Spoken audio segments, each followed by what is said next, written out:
Bonjour à tous, aujourd'hui on se retrouve pour une nouvelle vidéo sur la chaîne YouTube. On commence tout de suite sur l'ordinateur, aujourd'hui on continue notre liste de Noël. Dans le précédent épisode on a vu comment supprimer un cadeau, aujourd'hui on va voir comment éditer un cadeau. C'est très simple, si vous avez vu la précédente vidéo, 90% du code va être similaire à la précédente vidéo. On va juste avoir la requête qui va changer et quelques petites choses comme le fade out, etc. Si vous n'avez pas vu les premières vidéos, je vous incite à aller les voir, c'est super important pour comprendre le fonctionnement. Si vous voulez télécharger le code également, ça se passe sur l'offre rejoindre qui se situe juste à côté du bouton s'abonner. Vous pouvez aussi vous abonner, ça fait super plaisir et ça soutient énormément. Donc si vous voulez télécharger le code en entier, je vous mets vraiment le document en entier à télécharger, et bien ça se passe sur l'offre rejoindre, je vous en remercie. On passe donc tout de suite au code, ça sera comme la précédente vidéo, on va diviser en 3 parties. Première partie, edit cadeau, le fichier, on se rappelle du schéma, le fichier edit cadeau qui est invisible de la part du client, mais qui va être partie constituante du système, puisque c'est lui qui va traiter les informations pour mettre à jour la base de données. Le fichier cadeau.class.php, la classe cadeau qui va nous permettre de contenir la fonction qui met à jour la base de données. Et enfin, traiter ça en Ajax du côté client. On est parti donc pour l'édition du cadeau. Bon, déjà évidemment, on démarre la session. On ajoute la classe cadeau, comme les 3/4, même l'entièreté du projet. On vérifie également si l'user est connecté en tant qu'admin, s'il a bien rentré le mot de passe précédemment. Ensuite, pareil que pour supprimer un cadeau, on vérifie s'il y a bien un titre qui est passé en post et s'il y a bien une description. Et si ces deux champs ne sont pas vides. Pourquoi? Parce que pour éditer un cadeau, comment ça se passe? On clique ici et vous voyez qu'on peut éditer le produit. Hop, on peut modifier. On peut modifier sa description et on clique ici et ça met à jour la fiche du produit. Si on voit que ces deux paramètres sont passés, alors on peut continuer. D'ailleurs, il y a une erreur, là je le vois juste ici. En fait, j'ai oublié de faire la demande sur l'ID parce que c'est vrai, on a également besoin de l'ID et il faut impérativement qu'il soit passé. Hein, vous voyez, je vois qu'on l'utilise ici, mais on ne cherche pas s'il est présent. S'il n'est pas présent, ça ne retournera pas d'erreur, mais ça nous fera une erreur par la suite. Donc c'est super important. Vous voyez, je corrige en temps réel, c'est pas mal. Ici, on remplace par $post de ID, il faut évidemment qu'il soit présent. Et comme on a vu dans la précédente vidéo, je vous rappelle, il faut également que l'ID soit un numérique, donc qu'il soit is numérique, qu'il ne soit pas en petit, mais qu'il soit i7 ici. Hop, voilà.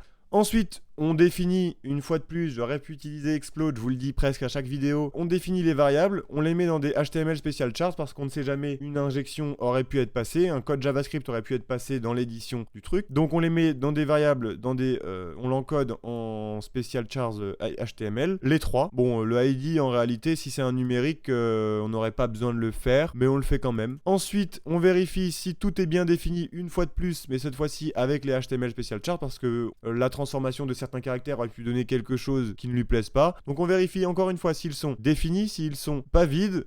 Et on vérifie pas en revanche pour l'ID, pour le numéro, s'ils sont pas un numéro, on va quand même le rajouter. Enfin, si ça conclut bien sur ça, donc là vous voyez qu'en fait le fichier PHP il sert juste à faire des conditions, à voir si les champs respectent correctement les différentes informations. Et ensuite on utilise notre classe pour éditer le cadeau en lui envoyant le titre, la description et l'identifiant. Évidemment, il faut qu'on identifie le cadeau qu'on veut éditer. Et enfin, à la fin, on return. On return pas, d'ailleurs, vous le voyez directement, les get all cadeaux. Pourquoi? Parce que edit cadeau doit nous le faire, probablement. Non, il le fait pas parce que on doit le faire du coup en Ajax. On fait pas appel à get all cadeau puisque en réalité, on a juste besoin de mettre à jour la fiche du cadeau en question et on le verra plus tard. Voilà pour le fichier PHP. On va voir la classe tout de suite, la requête, comment elle se comporte. Edit cadeau, eh bien c'est pas compliqué. On fait comme d'habitude, une connexion à la base de données, une requête, on la prépare et on l'envoie. En revanche, ici, on va devoir faire un nouveau type de requête qui est update, qui permet de modifier une ligne sur notre base de données. Donc update dans la table cadeau, où on va définir le titre à la variable titre qu'on passera plus tard, où on va définir la description à la variable description qu'on passera plus tard, ou l'identifiant et l'identifiant qu'on passera plus tard. Donc là, voilà, cette ligne nous permet de dire, voilà, la ligne qui contient l'identifiant suivant,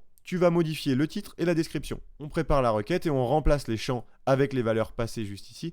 Donc vous voyez bien que la fonction edit cadeau, c'est celle qu'on appelle ici en faisant cadeau, edit cadeau, machin. On passe les différentes informations et là, il va nous mettre à jour en fait avec les différentes modifications. Ce petit script permet de mettre à jour. Enfin, on va devoir faire du visuel, embellir notre site pour montrer que le cadeau a été édité, etc. sur Ajax, enfin sur JavaScript, sur notre page web. Là, on voit que c'est plus compliqué quand même que la suppression, puisque on va mettre en place beaucoup plus de choses. Notamment ici, on voit que quand on clique ici, il faut qu'on change le bouton d'aspect, qu'on lui fasse afficher un petit bouton validé. Il faut qu'on change les champs en input et il faut qu'on enregistre à la fin et qu'on refasse passer refasse changer le logo et rechanger les champs avec les nouvelles valeurs. Donc vous voyez qu'il y a plus de manutention entre guillemets. Bon, et bien déjà, c'est pareil que pour la suppression. Pour la suppression, je vous rappelle, ce qu'on fait, c'est qu'on met un event listener sur le document et de cet event listener général, on va lui demander est-ce que tu peux vérifier quel bouton a été cliqué. Si le bouton qui a été cliqué est un bouton qui a la classe bouton edit, qui est le cas, on le voit juste ici en sélectionnant ici, on voit bien que le bouton edit a la classe bouton edit, donc ça passera dans cette condition. Si le bouton cliqué a la bouton edit, alors tu fais ce qu'il y a, la classe bouton edit, tu fais ce qu'il y a juste après, c'est-à-dire tout ceci. Si vous avez des questions, n'hésitez vraiment pas en commentaire ou sur le serveur Discord, j'essaierai d'y répondre. Je veux vraiment que vous compreniez, ce système est très important, enfin ça développe beaucoup de compétences. Donc n'hésitez pas. Bon, et bien déjà, comme précédemment, on transforme le e.target, donc la cible, juste en e. En fait, c'est pour faire moins de place sur les lignes de code. Donc si l'élément cliqué contient la classe list, enfin la classe à valider, alors on fait ceci.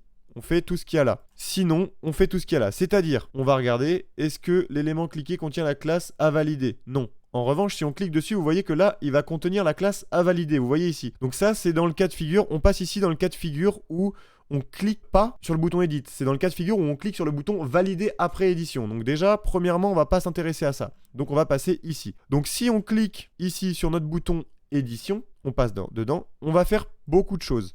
Déjà, on passe le tag right en display known, H2 et le P en display known. Qu'est-ce que ça veut dire? Je vous le rappelle, dans les précédentes vidéos, je crois que c'est dans la première ou la deuxième, bon je ne sais plus, je vous avais expliqué qu'en fait pour faire l'édition, ce qu'on fait c'est que chaque étiquette de produit va avoir doublement ses valeurs. Si on regarde ici, il y a un H2, mais en réalité, il y a aussi un text area qui est juste après, mais qui est en display known. Non, c'est juste au-dessus, excusez-moi, vous voyez. Donc si on regarde ici dans la composition, comment se compose ma fiche? Ici, on a un text area. Vous voyez, ça c'est ma fiche. Ça, c'est les infos de droite de ma fiche. On a un text area qui contient du texte, un H2 qui contient du texte, un text area qui contient du texte et un P qui contient du texte. Le P, c'est la description, le H2, c'est le titre. Mais les deux text area ici, eh bien, c'est des text area qui ne sont pas affichés, mais qui vont être affichés lorsqu'on va cliquer ici. Vous voyez, ici, ils passent en display. Alors, les H2 et P passent en display known, et ceux-là passent en display block. De base, en CSS, ils sont initialisés en display known. Je vous l'avais donc expliqué dans la vidéo CSS. Je vais actualiser la page, on va retourner voir. Vous voyez, on clique ici, on voit que le style de la chose nous dit qu'ici, on a un display known de base. Et donc, c'est ce que ça fait ici. Lorsqu'on dit, tu me passes ces deux-là en display known,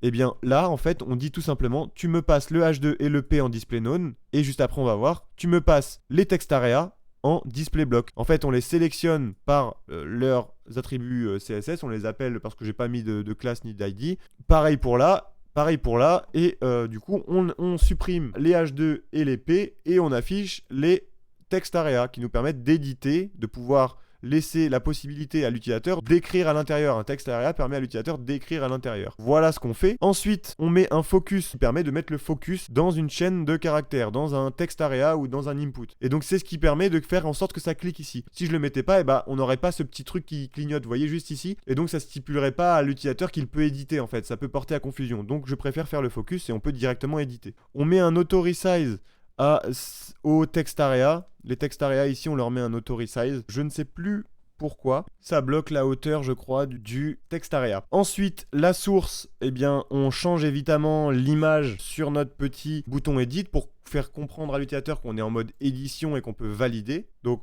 là, c'est ce que stipule cette ligne. On remplace avec le bouton valider.svg et on ajoute évidemment la classe list à valider pour que la prochaine fois que l'utilisateur clique sur ce bouton, il passe dans cette boucle-là. Donc, on va la voir tout de suite. Déjà, on enlève la classe list à valider pour que la prochaine fois, eh bien, il repasse sur le bouton édition. Et puis, qu'est-ce qu'on va faire? Eh bien, ça doit mettre à jour la base de données. Donc, on définit le titre avec la valeur qu'il a modifiée du title tag, donc du champ text area titre. Pareil pour la description, on prend les values.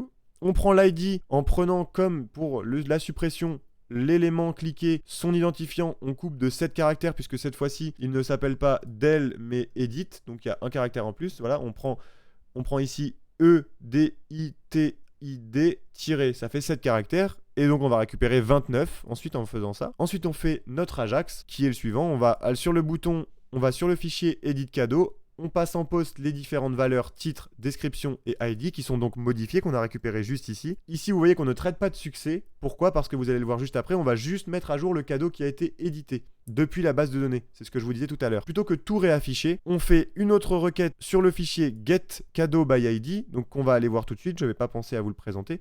Qu'on va aller voir tout de suite en méthode post, en passant l'ID qu'on a juste ici, puisqu'on va récupérer uniquement celui modifié. Et dans le cas d'un succès, ici, on va modifier l'étiquette du produit qui contient l'ID qu'on vient d'éditer pour afficher le contenu qu'on a modifié depuis la base de données en fait. Là, on le réimporte depuis la base de données. C'est ce qu'on fait ici en faisant tag right avec l'ID, donc c'est celui qu'on vient de modifier. Là, en fait, on récupère l'ID ici et là, on le colle pour récupérer l'étiquette entière du produit et on colle le contenu qu'on aura récupéré du succès de ce fichier getCadeauById qu'on va aller voir tout de suite. On précise aussi, à la fin, on n'oublie pas, on remet l'image édition pour bien montrer au client qu'il peut encore éditer. On va aller voir le getCadeauById, et bien là, on va faire appel à une autre fonction également qui est dans notre classe PHP, vous allez le voir. Et évidemment, comme d'habitude, on importe la classe. On vérifie si il y a bien quelque chose qui est passé en post. Alors, on aurait pu vérifier qu'il est bien numérique comme tout à l'heure. Je vais le faire, ça permet d'être clair dans nos codes. Ici, on vérifie qu'il est bien numérique, qu'il est bien défini, etc.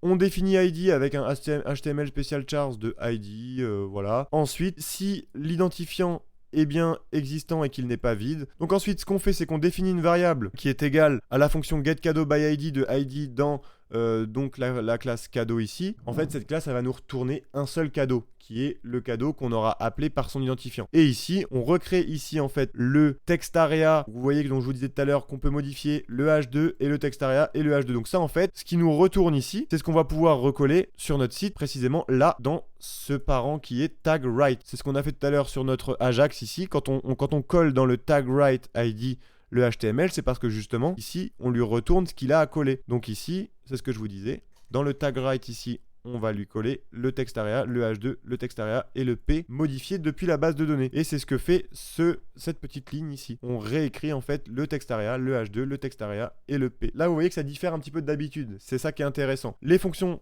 méthodes statiques, on les appelle et elles nous retournent jamais rien en fait dans celle qu'on a vue. En revanche, celle-là, la méthode statique getCadeauById, elle nous retourne quelque chose. Et donc du coup, vu qu'elle nous retourne quelque chose, il faut qu'on la définisse en tant que variable pour pouvoir dans cette variable récupérer ce qu'elle nous retourne. Vous voyez? C'est pour ça qu'on fait ici une variable cadeau et que ici on fait cadeau. On fait appel à titre qui est dans la variable cadeau. On va aller voir tout de suite donc dans notre classe getCadeauById qui est juste ici. La méthode est encore similaire aux autres.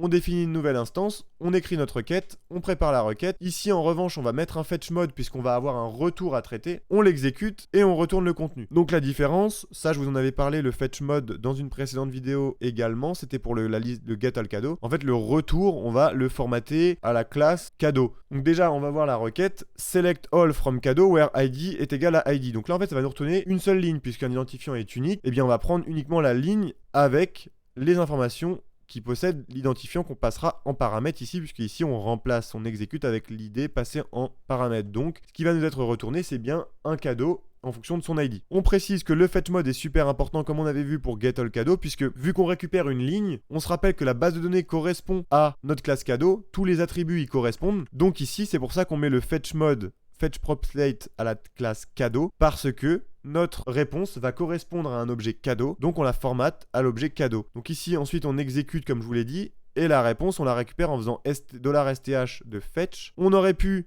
ici, vous voyez qu'il y a une différence, on fait fetch all, pourquoi? Parce qu'ici, ça nous renvoie plein de cadeaux, toute la base de données en réalité. En revanche, ici, comme on sait qu'on va nous renvoyer qu'un seul cadeau, puisque on le récupère en fonction de son identifiant qui est unique, on sait qu'on en a qu'un seul, on peut faire juste un fetch et pas un fetch all. C'est ce qui nous permet, ici quand on return $STH de fetch, c'est ce qui nous permet juste précédemment ici de pouvoir faire $cadeau flèche titre. S'il n'avait pas été formaté, on aurait dû faire $cadeau entre crochets, il me semble, de titre par exemple.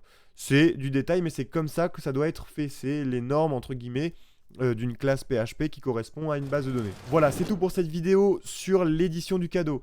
N'hésitez pas à mettre en commentaire si vous avez des questions. N'hésitez pas à souscrire à l'offre rejoindre, ça fait super plaisir. Je vous promets que ça soutient énormément. Et vous, ça vous avantage. Vous pouvez télécharger le code sans avoir à le réécrire. N'hésitez pas à vous abonner. Je vous remercie d'avoir regardé la vidéo. On se retrouve bientôt pour une autre vidéo. À bientôt. Au revoir.